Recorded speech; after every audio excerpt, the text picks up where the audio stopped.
तो क्या हाल चाल बच्चा लोगों, स्वागत है एक बार आपका फिर से मेरे इस प्यारे से यूट्यूब चैनल पे।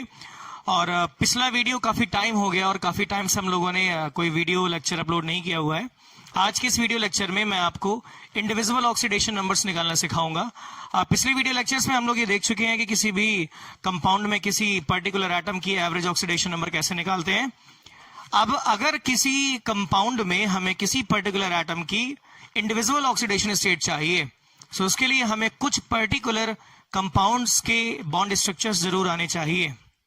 जेईई मेंस में और नीट में जो लेवल ऑफ केमिस्ट्री होती है, जो क्वेश्चंस पूछे जाते हैं, उन सभी क्वेश्चंस में ये जरूर देखा गया है कि 10 से 15 कुछ ऐसे खास कंपाउंड्स हैं जिनका स्ट्रक्चर आपको बार बार दिखाई देगा। सो आज के इस वीडियो लेक्चर में मैं आप सभी को उन सभी इंपॉर्टेंट 10 से 15 स्ट्रक्चर से रूबरू करवाऊंगा। सो चलिए बिना टाइम वेस्ट करे स्टार्ट करते हैं। सबसे पहला स्ट्रक्चर है CrO5 का। इसका नाम होता है क्रोमियम पेंटॉक्साइड। Chromium pentoxide.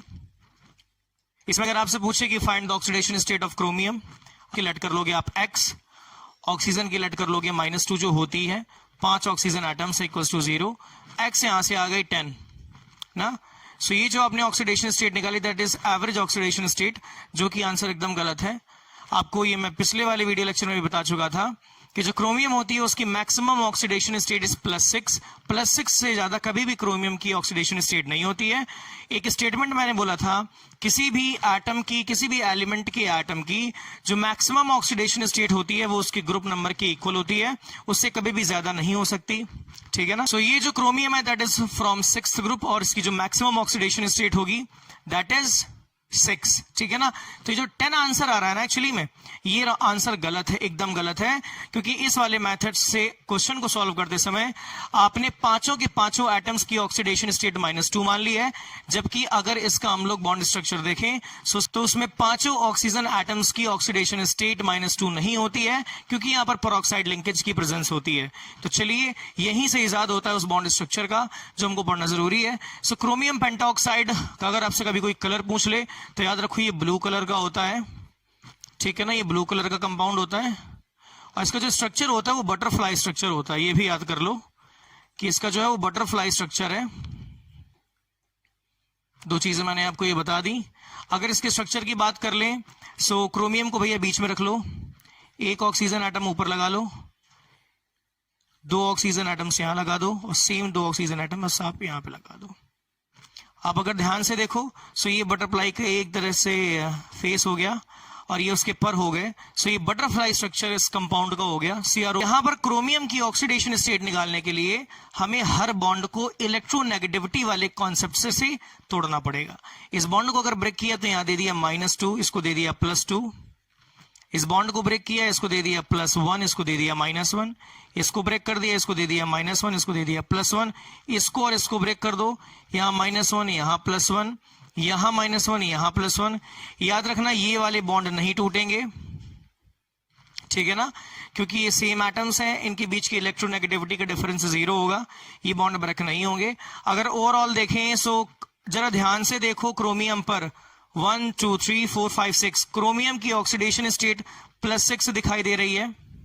सो यहां पर लिखेंगे हम लोग कि oxidation state of chromium is +6। ठीक। अगर यहां पर हम ध्यान से देखें तो एक ऑक्सीजन की ऑक्सीडेशन स्टेट -2 है, बाकी के ऑक्सीजन की जो ऑक्सीडेशन स्टेट है दैट इज -1। ठीक है ना। And oxidation states of oxygen is -2 and -1। अब समझ में आ गया होगा। पर जब इस वाले मेथड से आप क्वेश्चन को सॉल्व कर रहे थे तो उस टाइम पे आपने पांचों ऑक्सीजन एटम्स की जो ऑक्सीडेशन स्टेट है वो -2 ले रही थी, जबकि ऐसा नहीं होता है। सिर्फ एक ऑक्सीजन एटम -2 की ऑक्सीडेशन स्टेट पर होता है, बाकी सभी -1 की। अगर यहां पर बात करें नंबर ऑफ पेरोक्साइड लिंकेजेस ना, अगर इसमें बात करें कि number of peroxide linkages, peroxide linkage कितनी है भाई साहब दिखाई दे रही है। एक देखो ये पेरोक्साइड लिंकेज बन रही है -1 का चार्ज एक ही बन रही है। सो पेरोक्साइड लिंकेज यहाँ पर 2 हो गई, ठीक है ना, और कहीं पर कोई पेरोक्साइड लिंकेज नहीं है। सो ये इतना जानना जरूरी है आप सभी को इस पर्टिकुलर कंपाउंड के बारे में। सो ये क्रोमियम पेंटॉक्साइड होता है CrO5, जिसमें क्रोमियम की मैक्सिमम ऑक्सीडेशन स्टेट +6 होती है, ये आपको दिखाई दे रहा है। चलिए तो अगला कंपाउंड हमारे पास है K3CrO8। इसका स्ट्रक्चर देखते हैं। इसके स्ट्रक्चर के लिए क्रोमियम को बीच में रखा, ओ ओके ओ ओके ओ ओके, और एक ऑक्सीजन एटम यहां लगा दीजिए, एक ये लगा दीजिए। ये आपका K3CrO8 का स्ट्रक्चर बन गया, ठीक है ना। यहां देखो ये पोटेशियम ये ऑक्सीजन, इनके बीच का जो बॉन्ड होगा that is always ionic bond ना। आयनिक बॉन्ड फॉर्मेशन होगा तो यहाँ -1 यहाँ +1 दिखाई देगा, यहाँ -1 यहाँ +1 दिखाई देगा, यहाँ -1 यहाँ +1 दिखाई देगा। इनके बीच में कोई भी कोवेलेंट बॉन्ड का फॉर्मेशन नहीं होगा। यहाँ पर हमको क्रोमियम की ऑक्सीडेशन स्टेट फाइंड करनी है। सबसे पहले करेंगे कि वही बॉन्ड ब्रेक कर रहा है according to the difference of electronegativities. देखो यहाँ से ध्यान से कि अगर हम चलो इस बॉन्ड को ब्रेक करेंगे, दिख रहा है -1 +1, इस बॉन्ड को ब्रेक करो +1 -1, इस बॉन्ड को ब्रेक करो -1 +1, इसको ब्रेक करो -1 +1, इसको ब्रेक करो -1 और +1, 1 2 3 4 5 दिखाई दे रही है। सो यहाँ पर क्रोमियम की जो ऑक्सीडेशन स्टेट है वो आपको 5 दिखा रही है। एक बार दोबारा से चेक कर लो, यहां से 1 2 3 4 5 दिखाई दे रही है। सो यहां से जो क्रोमियम की ऑक्सीडेशन स्टेट है तो लिखेंगे कि oxidation state of chlorium, oxidation state of chromium sorry is equals to 5 +5, ठीक है ना। अच्छा, पोटेशियम की ऑलरेडी +1 होती है, ठीक है ना, अल्कली मेटल होता है। यहां पर जरा पेरोक्साइड लिंकेजेस को देखो ध्यान से, एक पेरोक्साइड, अच्छा यहां से ये बॉन्ड ब्रेक नहीं होगा, सबको पता है ये बॉन्ड ब्रेक नहीं होंगे, ठीक है ना, ये वाले बॉन्ड ब्रेक नहीं होंगे, सेम एटम्स के बीच का बॉन्ड है। यहां पर 1 2 3 और ये 4 पेरोक्साइड लिंकेजेस बन रही हैं। So number of peroxide linkages equals to 1 2 3 और ये 4 पेरोक्साइड लिंकेजेस बन रही हैं, ठीक है ना। और यहां पर अगर ऑक्सीजन की ऑक्सीडेशन स्टेट की बात करें, सो देखो ये -1, ये -1 -1 हर जगह ऑक्सीजन अपनी -1 की ऑक्सीडेशन स्टेट पर है। Is that clear? सो यहां पर ऑक्सीजन जो है, oxidation state of oxygen is साफ साफ दिखाते इज -1। पोटेशियम की ऑलरेडी जो ऑक्सीडेशन स्टेट है वो +1 होगी, ऑलवेज होती है ना। अल्कली मेटल्स की ऑक्सीडेशन स्टेट चेंज नहीं होती। सो ये वाला कंपाउंड भी हमने समझ लिया। इन दो कंपाउंड्स को दिमाग में भाई बनाकर रखो, जितने भी मैं कंपाउंड स्क्रीन पे आज के इस वीडियो लेक्चर में समझाऊंगा ये सभी पेपर में आते हैं, इसके बाहर का नहीं आता, इसलिए सो चलो देखते हैं। तीसरा जो हमारे पास कंपाउंड है दैट इज अच्छा H2SO8, इसको हम लोग मार्शल्स एसिड भी बोलते हैं। क्या बोलते हैं? मार्शल्स एसिड ना, इसको हम लोग मार्शल्स एसिड भी बोलते हैं। और इसका एक दूसरा नाम भी होता है that is peroxo disulphuric acid, disulphuric acid, ठीक है ना। परऑक्सो डाइसल्फ्यूरिक एसिड भी इसका नाम होता है। बोलोगे सल्फर की ऑक्सीडेशन स्टेट बताओ, तो क्या निकालोगे? उस वाले मेथड से 2 × 1 + 2x + 8 × -2 = 0। इस वाले मेथड से निकालना अगर तुमने चाहा तो 2 + 2x - 16 = 0, x = 7 आ गया। सल्फर की ऑक्सीडेशन स्टेट +7 आ रही, जो एकदम गलत है, ठीक है ना। सल्फर की मैक्सिमम ऑक्सीडेशन स्टेट +6 होती है, वो 6th ग्रुप का एलिमेंट है, उससे ज्यादा उसकी ऑक्सीडेशन स्टेट होगी नहीं। सो ये वाले मेथड से जो ऑक्सीडेशन स्टेट आ रही है वो बिल्कुल गलत आ रही है। पहली बात एक चीज समझ लो कि अगर कभी भी किसी एटम की oxidation state, individual oxidation state ना कि एवरेज, अगर किसी भी कंपाउंड में किसी पर्टिकुलर एटम की oxidation state, individual oxidation state उसके ग्रुप नंबर से ज्यादा आ रही है, मतलब उसकी मैक्सिमम ऑक्सीडेशन नंबर से ज्यादा आ रही है, तो समझ जाना वो गलत है। और गलत है due to the presence of peroxide linkage. मतलब इस कंपाउंड में भी देखो सल्फर की ऑक्सीडेशन स्टेट उसकी मैक्सिमम ऑक्सीडेशन स्टेट से ज्यादा आ रही है, इसका मतलब ये गलत है, क्योंकि यहां पर आपने सभी ऑक्सीजन एटम्स की ऑक्सीडेशन स्टेट -2 मान ली है, और इस कंपाउंड में पक्का कहीं ना कहीं कोई ना कोई पेरोक्साइड लिंकेज जरूर प्रेजेंट होगी, जिसकी वजह से कहानी गड़बड़ा रही है। तो जरा आओ देख लेते हैं इसका स्ट्रक्चर कैसा होता है। HOS डबल बॉन्ड O लगा दो, यहां लगा दो, यहां ऑक्सीजन जाने दो, इधर ऑक्सीजन आने दो, इधर सल्फर ले लो, एक सल्फर इधर, एक सल्फर इधर, एक O और एक ही H, ठीक है। ध्यान से अगर देखें H2S2 3 2 5, ठीक, 3 3 6 2 8, ठीक। तो ये कंपाउंड का स्ट्रक्चर हो गया मार्शल्स एसिड का। यहां से अगर हम लोग बॉन्ड स्ट्रक्चर की मदद से अगर हम लोग सल्फर की ऑक्सीडेशन स्टेट फाइंड करें, चलो बॉन्ड ब्रेक करो, सभी बॉन्ड्स को ब्रेक कर दो। ध्यान से देखो, इस बॉन्ड को ब्रेक करेंगे दैट इज -2, दैट इज +2, -2 +2, इसको ब्रेक करेंगे -1 +1, इसको ब्रेक करेंगे -1 +1। इधर आ जाओ भाई, क्या ये ब्रेक होगा? ऑब्वियसली ब्रेक होगा, -1 +1। ये ब्रेक होगा क्या? नहीं नहीं नहीं, सेम एटम्स के बीच का बॉन्ड है, नहीं ब्रेक होगा। यहां ब्रेक करो, -2 +2, यहाँ -2, +2, यहाँ -1, +1, यहाँ +1, यहाँ -1, ये ब्रेक होगा तो ये -1, ये +1। ध्यान से अगर देख पा कि ऑक्सीडेशन स्टेट ऑफ सल्फर साफ साफ दिखाई दे रही है। अरे भैया 1 2 3 4 5 6 6 से ज्यादा नहीं, उधर भी 6 इधर भी 6 है, सो +6 दिखाई दे रही है, ठीक है ना। और यही इसकी मैक्सिमम ऑक्सीडेशन स्टेट होती है। देखो अगर ध्यान से तो ये एक पेरोक्साइड लिंकेज है, ये एक पेरोक्साइड लिंकेज है। ध्यान से देखो कि ये एक पेरोक्साइड लिंकेज है और इस पेरोक्साइड लिंकेज की प्रेजेंस की वजह से सल्फर की जो ऑक्सीडेशन स्टेट थी वो गड़बड़ा रही थी, जबकि लग रहा था हमें कि वैसा नहीं होगा। सो यहां पर नंबर ऑफ ज्यादा हो गया, नंबर ऑफ पेरोक्साइड बॉन्ड बोल लो, दैट इज 1। एक पेरोक्साइड लिंकेज है यहाँ पर, ये पेरोक्साइड बॉन्ड है, ठीक है ना। अगर यहाँ पर हाइड्रोजन की ऑक्सीडेशन स्टेट साफ साफ दिखाई दे रही है कि oxidation number of hydrogen is साफ साफ दिखाई दे रहा है, दैट इज +1। और एक चीज और दिखाई दे रही है, ऑक्सीजन की जो ऑक्सीडेशन स्टेट है, एंड जो ऑक्सीजन की जो ऑक्सीडेशन स्टेट ऑफ ऑक्सीजन ये जो है that is -2 as well as -1। So याद रखना मार्शल्स एसिड में सल्फर की ऑक्सीडेशन स्टेट +7 ना होकर +6 होती है, and due to the presence of peroxide linkage उसकी जो ऑक्सीडेशन स्टेट है वो चेंज हो जाती है। इतना समझ में आ गया होगा। देखो एक दूसरा एग्जांपल ले लो, 4, दैट इज HN3। आपने NH3 अभी तक देखा होगा, अमोनिया, यहाँ पर HN3 है। इसका एग्जाम्पल मैंने सेकंड वीडियो लेक्चर में करके बताया था, जिसमें नाइट्रोजन की ऑक्सीडेशन स्टेट -1/3 निकल के आई थी। इसको हाइड्रोजोइक एसिड बोलते हैं, हाइड्रोजोइक एसिड बोलते हैं, ठीक है ना। एक्चुअली में इसके दो स्ट्रक्चर्स होते हैं ना, एक साइक्लिक स्ट्रक्चर होता है। पहला जरा साइक्लिक स्ट्रक्चर देख लो। ये जो इसका साइक्लिक स्ट्रक्चर है ये कुछ इस तरीके का दिखाई देता है, N single bond H, single bond N, double bond N and single bond N। कुछ इस तरीके का इसका साइक्लिक स्ट्रक्चर होता है। और इस साइक्लिक स्ट्रक्चर में अगर हम लोग बॉन्ड ब्रेक करें तो देखो ध्यान से, यहां से ये +1, ये -1, ये दोनों सेम एटम्स, इनके बीच का बॉन्ड ब्रेक नहीं होगा, इनके बीच का बॉन्ड भी ब्रेक नहीं होगा, इन पर ऑक्सीडेशन स्टेट 0 आएगी। साफ साफ दिखाई दे रहा है ना, साफ साफ दिखाई दे रहा है। सो यहां पर जो ऑक्सीडेशन स्टेट ऑफ नाइट्रोजन है that is -1। Oxidation state of nitrogen is -1। बता चुका था फर्स्ट वीडियो लेक्चर में कि नाइट्रोजन की ऑक्सीडेशन स्टेट -3 से लेकर +5 तक वेरी करती है।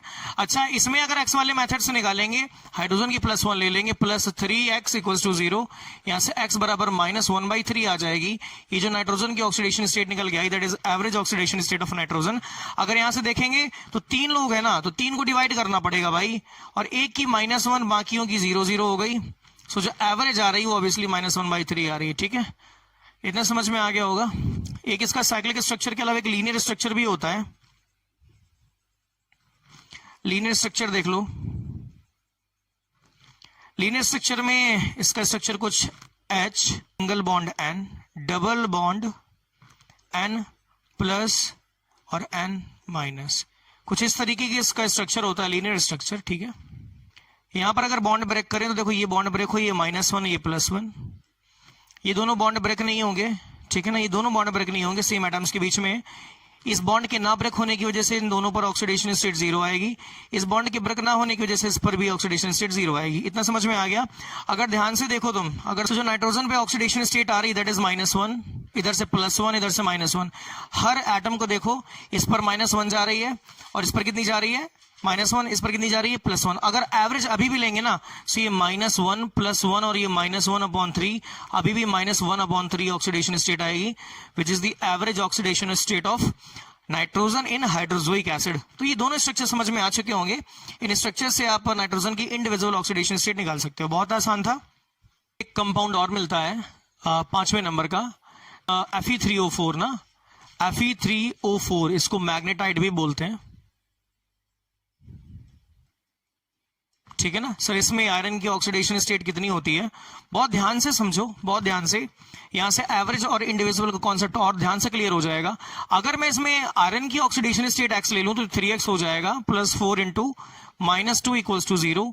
सो 3x = 8 और x की वैल्यू आ गई आपकी 8/3। सर ऑक्सीडेशन स्टेट आपकी यहां पर कैसी आ रही है, फ्रैक्शनल आ रही है, और अगर ऑक्सीडेशन स्टेट आती है इलेक्ट्रॉन्स के ट्रांसफर से, सो ऑक्सीडेशन स्टेट कभी भी फ्रैक्शनल नहीं होनी चाहिए। इसका मतलब ये जो ऑक्सीडेशन स्टेट है that is the average oxidation state of iron in this magnetite. इतना समझ में आता है। आंसर देखिए तो ये Fe3O4 दो चीजों का मिक्सचर है, FeO इंटू Fe2O3, ठीक है ना, इनका ये मिक्सचर है। अगर यहां पर देखिए तो साफ साफ दिखाई दे रहा है आयरन के ऊपर +2 का चार्ज होगा, ऑक्सीजन के ऊपर -2 होती है। सो यहां पर आयरन की ऑक्सीडेशन स्टेट +2 हो गई, और यहां पर साफ साफ दिखाई दे रहा है -2 इसकी है, सो +3 इसकी हो जाएगी। समझ में आ रहा है ना, यहां पर आयरन की ऑक्सीडेशन स्टेट +3 है। समझ में आ गया। यहां आयरन अकेला है तो +2, इधर आयरन 2 है, 1 की 3 तो 3 दूनी 6, और 3 एटम्स थे 3, तो दैट इज 8/3। समझ में आ गया होगा कि आयरन की ऑक्सीडेशन स्टेट +8/3 आ रही है, इसका मतलब वो एवरेज है। और ये मैग्नेटाइट इन दोनों का कॉम्बिनेशन होता है जहां पर आयरन अपनी दोनों अलग 2 और 3 की ऑक्सीडेशन स्टेट पे रहता है। इतना क्लियर होगा। आगे चलो एक एग्जाम्पल और देखते हैं, और दैट इज Pb3, इसका नाम मिनियम भी होता है, ठीक है, इसका एक नाम और होता है रेड लेड, ठीक है ना, और ये वही सिंदूर का फॉर्मूला होता है, एक चुटकी सिंदूर की कीमत वाला जो केस है वो यहीं से आया था। सिंदूर का भी फॉर्मूला यही है भैया, ठीक है। इसमें अगर मैं तुमसे बोलूं कि लेड की ऑक्सीडेशन स्टेट बताओ कैसे निकालोगे, देखो निकालना भाई एवरेज वाली आएगी कहानी, बहुत ध्यान से देखो, ये भी तो चीजों का मिक्सचर है, that is 2PbO into PbO2। अगर यहां पर ध्यान से देखो तो ये जो लेड है वो अपनी +2 की ऑक्सीडेशन स्टेट पर है, ऑक्सीजन पे -2 जाएगा। यहां पर ऑक्सीजन अगर -2 हो गई तो इसकी +4 होनी पड़ेगी। इतना तो ऑब्वियस समझ में आ जाता है कि यहां पर लेड अपनी दो अलग अलग ऑक्सीडेशन स्टेट्स पर है। सो ऑक्सीडेशन स्टेट ऑफ, लिख लो ऐसे कि oxidation state of lead is या तो वो है आपकी +2 या तो है +4। इतना समझ में आ गया ना। अगला एग्जाम्पल और भी है, that is CaOCl2 bleaching powder ना।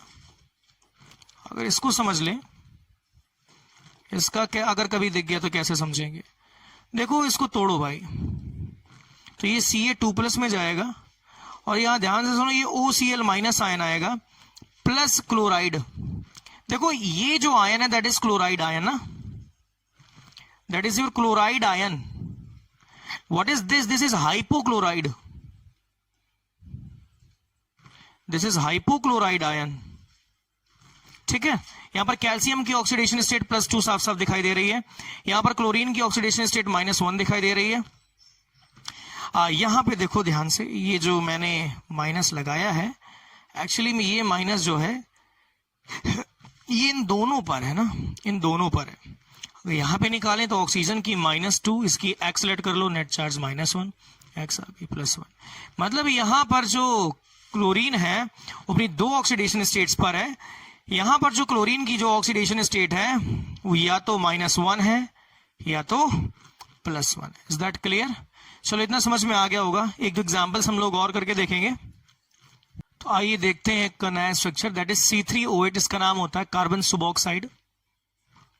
कार्बन सुबऑक्साइड ना, बहुत ही आसान और बहुत ही सिंपल से इसका स्ट्रक्चर होता है। अगर मैं आपसे यहां पर बोल दूं कि कार्बन की ऑक्सीडेशन स्टेट निकालो, इसको लेट कर लो कि 3x + 2 × -2 = 0, तो ये आ जाएगी 3x = 4 और x आ गई 4/3, ठीक है ना। ये एवरेज ऑक्सीडेशन स्टेट है। अगर इसकी इंडिविजुअल निकालनी होगी तो हमें इसका स्ट्रक्चर पता करना पड़ेगा। बहुत ही आसान स्ट्रक्चर होता है, O double bond C double bond C double bond C double bond O, इतना आसान तो इसका स्ट्रक्चर होता है, ठीक है। तो वही कॉन्सेप्ट है, बॉन्ड ब्रेक करो भाई। अगर इसका बॉन्ड ब्रेक किया तो यहाँ आएगा +2, यहाँ आएगा -2। ये दोनों बॉन्ड बीच में ब्रेक होंगे नहीं क्योंकि सेम एटम्स हैं, इलेक्ट्रोनेगेटिविटी का डिफरेंस नहीं होगा। सो इनकी वजह से यहाँ पर ऑक्सीडेशन स्टेट 0 आएगी। ये ब्रेक हो गया तो ये -2 और ये +2 आ जाएगा। ध्यान से अगर देख लो तो oxidation state of, so oxidation state of carbon is +2 and 0, ठीक है ना। एवरेज निकालोगे तो +2 + 0 प्लस 2/3 दैट इज 4/3 जो यहां से दिखाई दे रहा था, ठीक है। और अगर हम बात करें ऑक्सीडेशन स्टेट ऑफ ऑक्सीजन की, वो तो भाई -2 ही है। ऑक्सीडेशन स्टेट ऑफ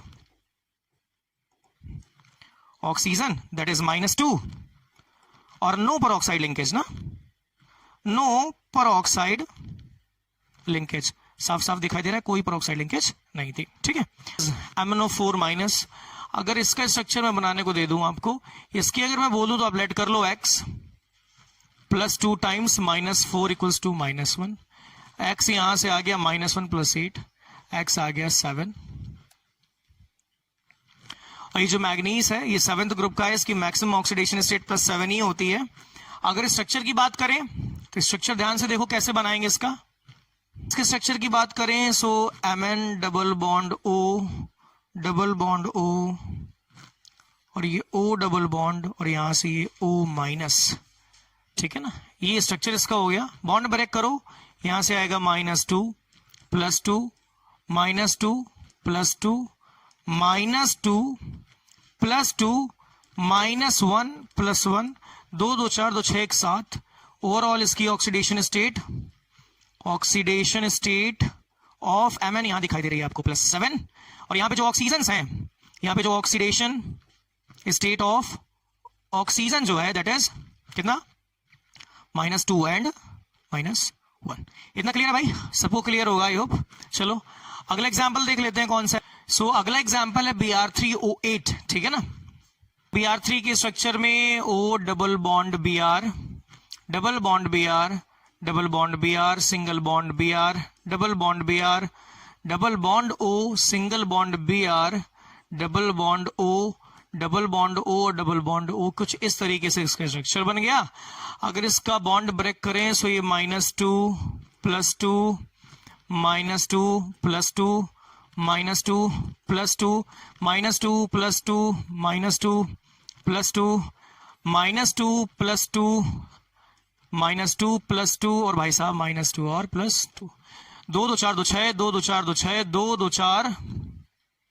देखो ध्यान से, देखो 2 2 4 2 6। इस Br की जो ऑक्सीडेशन स्टेट दैट इज +6, ठीक। इसकी वजह से +2, इसकी वजह से +2, इसकी भी +6। इसको ध्यान से देखो, +2 एंड +2 दैट इज +4। इस वाले एटम की जो ऑक्सीडेशन स्टेट है दैट इज +4। ये वाले बॉन्ड ब्रेक होंगे नहीं due to the no difference of electronegativities. यहां पर आपको कोई भी पेरोक्साइड लिंकेज भी नहीं दिखाई दे रही है। सो लिख लोगे कि oxidation state of Br is +6 +4 and +6, ठीक है। Oxidation state of oxygen is -2 हर जगह दिखाई दे रही है भाई, ठीक। And no peroxide linkage, no peroxide linkage,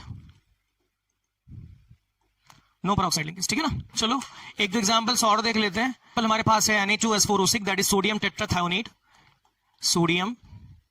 और इसका एग्जांपल मैंने पिछले वाले वीडियो लेक्चर में बताया भी था, टेट्राथायोनेट। ये बहुत ही इंपॉर्टेंट है, जितने स्टार लगाना चाहो लगा लो भाई।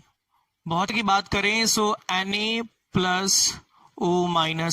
Single bond S double bond O double bond O single bond S single bond S single bond S। देखो 4 S हो गए। यहां पे मैं फिर से लगा दूंगा ऑक्सीजन, यहां फिर से लगा दूंगा ऑक्सीजन, यहां O- Na+। ध्यान से देखो क्या स्ट्रक्चर सही है। मेटल और ये नॉन मेटल के बीच का बॉन्ड है, आयनिक बॉन्ड होगा। यहाँ पर कोई कोवेलेंट बॉन्ड नहीं होगा, इसलिए इसको +- से दिखा दिया। अगर सल्फर की हमको इंडिविजुअल ऑक्सीडेशन स्टेट चाहिए भैया, बॉन्ड ब्रेक करो। अगर बॉन्ड ब्रेक किया, देखो ये -2 गया, इसको +2 मिला, ये -2 गया, इसको +2 दिखाई दिया। ये बॉन्ड ब्रेक हो तो यहाँ आएगा +1, यहाँ आएगा -1, ठीक। ये बॉन्ड ब्रेक नहीं होगा, ये बॉन्ड ब्रेक नहीं होगा, ये बॉन्ड ब्रेक नहीं होगा। सेम कहानी, -2 दे दो, +2 दे दो, -2 दे दो, +2 दे दो, -1 दे दो, +1 दे दो। इन पर नेट चार्ज 0 आया। इसकी ऑक्सीडेशन स्टेट आ गई 2 2 4 1 5 +5।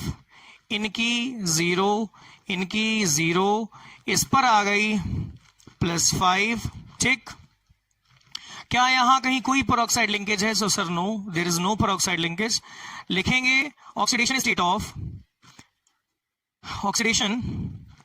ऑफ सल्फर इज ना 5,0,0,5 as usual oxidation state of oxygen is -2।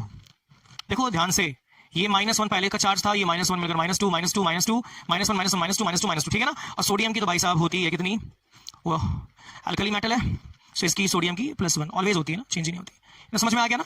हाँ, ये कंपाउंड भी दिमाग में अच्छे से बनाकर रखना बहुत काम आएगा। इसके अलावा एक कंपाउंड और भी है मेरे पास, दैट इज कैरोस एसिड, ठीक है ना। तो कैरोस एसिड को भी समझ लेते हैं। सो आओ देख लेते हैं Carolus acid, that is H2SO5। इसको बोलते हैं हम लोग परऑक्सो मोनोसल्फ्यूरिक एसिड ना, परऑक्सो मोनोसल्फ्यूरिक एसिड। और इसका स्ट्रक्चर बनाने के लिए आपको सल्फ्यूरिक एसिड का स्ट्रक्चर आना चाहिए। स्ट्रक्चर होता है इसका ना HOS double bond O OH, ये कुछ इसका स्ट्रक्चर हो गया। इसको बोलते हैं कैरोस एसिड ना, कैरोस एसिड, इसको बोलते हैं कैरोस एसिड, ठीक। कुछ इस तरीके का स्ट्रक्चर हो गया। H2SO4 होता था ना वहां पे, यहाँ पर H2SO5 हो गया, ठीक है ना। बीच में एक ऑक्सीजन ने और ऐड कर। चलो भैया इसको तोड़ो, -2 +2 -2 +2 -1 +1 -1 +1, ठीक, +1 -1 -1 +1। चलो भाई देखो ध्यान से, ऑक्सीजन की ऑक्सीडेशन स्टेट -2 -2 -2 एंड -1। सो यहां पर कहानी गड़बड़ा गई कि ऑक्सीडेशन स्टेट ऑफ ऑक्सीजन यहां पर -2 भी है एंड -1 भी है। ये देखो भाई साहब, एक परऑक्साइड लिंकेज आ गई, एक परऑक्साइड लिंकेज आ गई ना, एक परऑक्साइड लिंकेज आ गई। सो यहां लिखोगे परऑक्साइड लिंकेजेस भाई साहब कितनी है आपके पास, दैट इज ओनली 1, ठीक। And oxidation state of sulphur, and oxidation state of sulphur is 2 2 4 1 5 1 6 दिखाई दे रही ना, सो +6 yes, और यही इसकी मैक्सिमम ऑक्सीडेशन स्टेट इस ग्रुप नंबर के बराबर होती है। सो आई होप, एक था सोडियम थायोसल्फेट जिसमें 2 सल्फर एटम्स थे और दोनों की इलेक्ट्रोनेगेटिविटी का डिफरेंस नहीं दिखाई दे रहा था, बट वहां पर हमने इलेक्ट्रोनेगेटिविटी का डिफरेंस हाइब्रिडाइजेशन से निकाला था और ये बताया था कि sp2 हाइब्रिडाइज्ड एटम की इलेक्ट्रोनेगेटिविटी sp3 हाइब्रिडाइज्ड एटम से ज्यादा होती है, जिसकी वजह से शायद यहां कहीं पर लिखा हो, आओ देख लेते हैं, शायद इसी वाले PDF में मिल जाए, मिल जाता है तो बहुत अच्छा। ये देखो यहां पर बना हुआ है, ये आपको दिखाई दे रहा है, ये this is Na2S2O3, that is sodium thiosulphate, sodium thiosulphate, ठीक। इसकी कहानी मैं पिछले वीडियो लेक्चर में समझा चुका था। यहां पर इसका स्ट्रक्चर कुछ ऐसा बनेगा, सल्फर और सल्फर के बीच में लगेगा कि there is no electronegativity difference, bond break मत करो, बट अगर ध्यान से देखेंगे यहां पर एक सिग्मा 2 लोन पेयर है, ध्यान से देखो, एक सिग्मा बॉन्ड है एंड 2 लोन पेयर्स हैं, जिससे इसका जो हाइब्रिडाइजेशन निकल गया दैट इज sp2। और यहां पर 1 2 3 4 सिग्मा बॉन्ड है, यहां पर कितने बॉन्ड है, 4 सिग्मा बॉन्ड है, 4 सिग्मा बॉन्ड्स है, यहां पर 4 सिग्मा बॉन्ड्स है ना, सो sp3। अब ये सिग्मा पाई बॉन्ड्स क्या होते हैं, हाइब्रिडाइजेशन कैसे निकालते हैं, मॉलिक्यूलर बॉन्डिंग में पढ़ेंगे, पर तब तक के लिए समझ लो कि इस वाले एटम का इलेक्ट्रोनेगेटिविटी इस वाले सल्फर एटम से ज्यादा हो जाएगी, जबकि दोनों सेम एटम्स हैं, सो ये वाला बॉन्ड ब्रेक हो जाएगा, इसको -1 दे देना, इसको +1 दे देना। सो इससे भी इसकी कहानी देख लो, यहां पर कुछ समझ में आ रहा है, देख लो सब कुछ लिखा हुआ है, तो ये भी चीज समझ में आ गई। और जो चलिए मिलते हैं अपने अगले वीडियो लेक्चर में, तब तक के लिए गुड बाय।